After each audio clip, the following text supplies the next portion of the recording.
Okay, welcome back. We're talking about ransomware. There was even a scenario where ransomware got on some hospital somewhere, and the hackers basically came back and said, "Look, we're not terrorists. We're just thieves. Okay, so here you can have your data back." It happens. But anyway, the idea is, data destruction is probably not their goal. I mean, it could be, but it's not. And by the way, here's a crazy scenario. Fake malware works very well. If I, tell you that I'm encrypting your files and you have to pay to get them unencrypted, I don't actually have to do anything. Not most, but a lot of people will say, okay, fine, here's the money. Don't even have to be real. Kind of crazy. ScareWare on page 43. So my wife gets this thing pops up a lot. It says, hey man, your machine's infected. You need to, call this number or go do this thing or download this software. For God's sakes, don't. Any type of pop-up message that does not come from your antivirus, like if you're running McAfee or you're running maybe just plain old Windows Defender, if it's not coming from yours, then I guarantee you it's spam. Okay. And so you've been infected, call this number. I do tech support for friends and family in the neighborhood. You can probably imagine that since there's that's just what happens when you're a professional in teaching computers. And so you got to pay.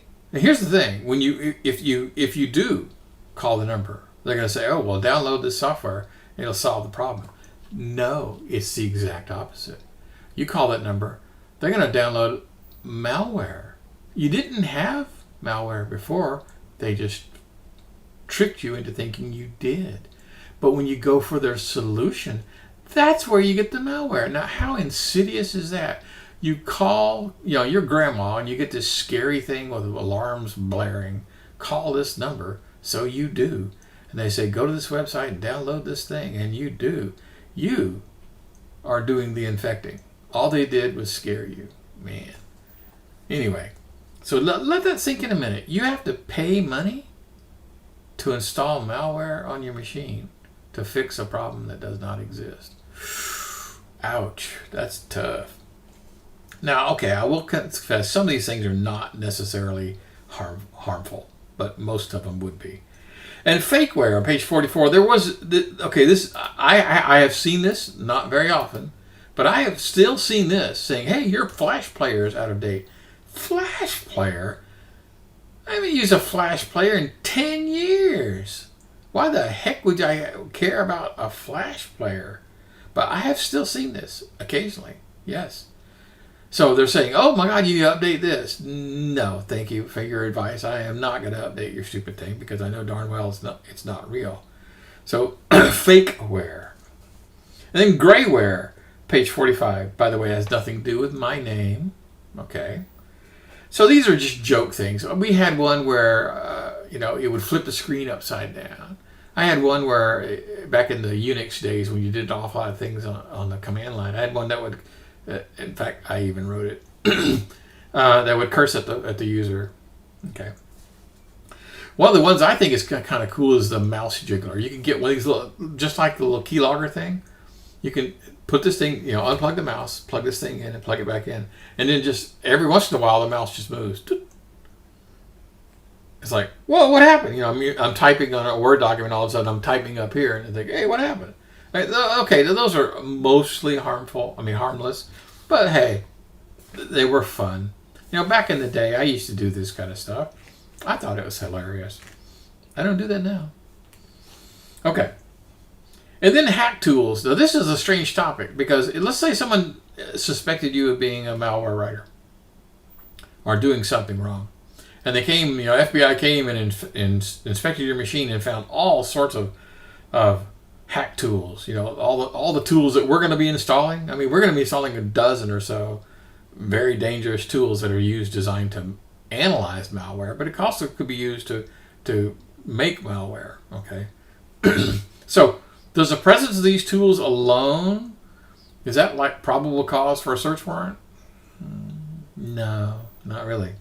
Is it evidence of wrongdoing? No, not really. But would it drive your employer insane? Yes. Yes, it would. Okay. If your employer said, you can't run Wireshark on the network. And so you go, well, okay, fine. I'll just have this little isolated network over here since it's not connected to the main network. So I'll go ahead and install Wireshark so I can do my stuff over here. And they find out about it, they're going to be pissed, okay? Not that you did anything wrong, and not that you didn't violate the rules, but their single-mindedness of, oh my God, you have a tool that could be used for evil. Oh my God. So yeah, be careful. Nmap, mapping network. We have a policy at the university. You cannot run an Nmap on the network. Okay? Can't run Wireshark on the network. Now we do, but in an isolated environment. In fact, that's what you're going to be doing here in this class. So, what are the rules? And Hiren's boot disk. This is a cool one. Let me bring up the website for that. Okay, Hiren's boot disk is a collection of hack tools. I mean, it's got everything.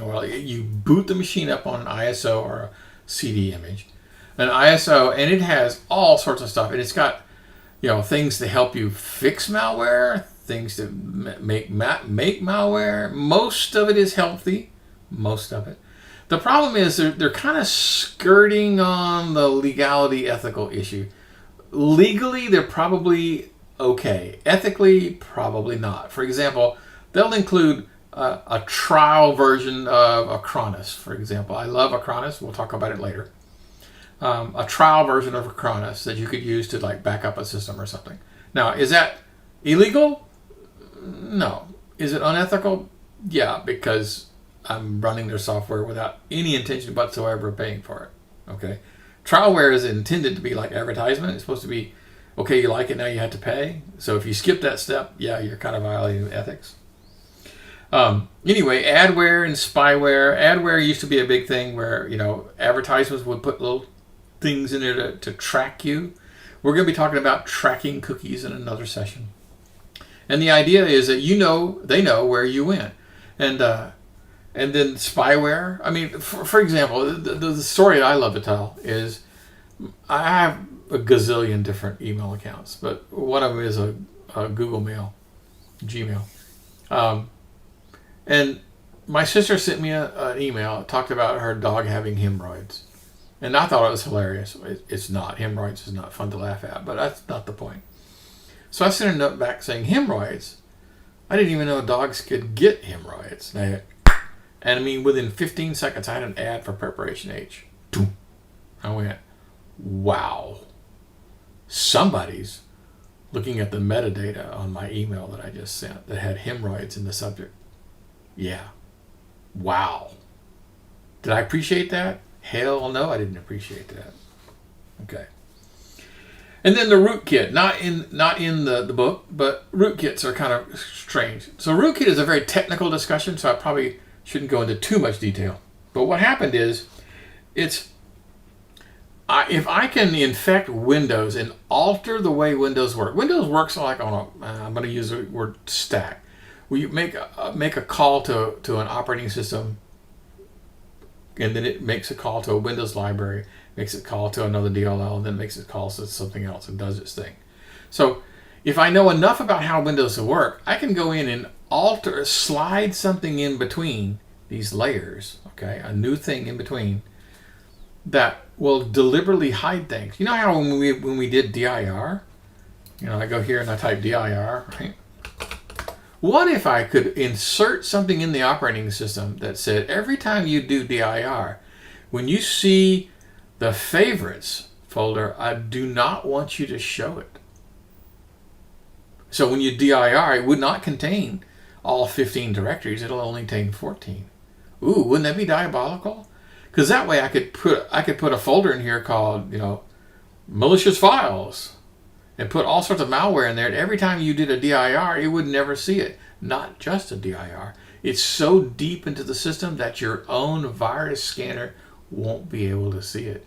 Because the virus scanner uses those same API calls to enumerate files. So if I can interrupt the enumeration of files, wow. Now let me explain what happened. So, back in the day, Sony was really pissed at the fact that people were stealing music off of their CDs and DVDs. And so they put a piece of software in there called Digital Rights Management, DRM, that installed a thing that basically said when you try to copy off of your drive D, the files wouldn't be there. And it's like, well, that's weird. I know there's files there. Well, sorry. When you do a DIR or go in the File Explorer, they're just flat not there. The problem is that set up the thing so that malware writers could do the same thing. All they had to do was just figure out how to do the rootkit, and then they could hide anything they want anywhere on your system, and you'd never find it. So they sued. Microsoft sued Sony saying, look, you didn't do this. And the suit was going probably about 50-50, okay? Until they said, well, you know, they consented to this thing when they bought our music. And the guy says, okay, let me show you. So he sticks in a CD. It pops up and says, do you consent? He says, no. And it installed the software anyway. And you can probably just tell their lawyers on the Sony side went, oh, dear God. Okay, let's just whip out the checkbook because this is not going anywhere. And so that's real. Now, rootkits are tough because because they hide things. There's really no such thing as a live rootkit detector. There was originally, but all malware had to do was just figure out how they did that and undo it, right? So the only way to find out whether or not you have infected, you have to actually boot up off of another known good operating system, like Hiren Boot Disk or WinPE Disk or something, and then run a scan there, and it can find your rootkit, because the rootkit is so diabolical that your own system won't be able to tell what files are installed on it. Cool. Okay, we are going to talk about rootkits in a little bit later, but that was just kind of a preview of coming attractions. Okay, so that's the end of the chapter, and we'll see you guys again in the next chapter.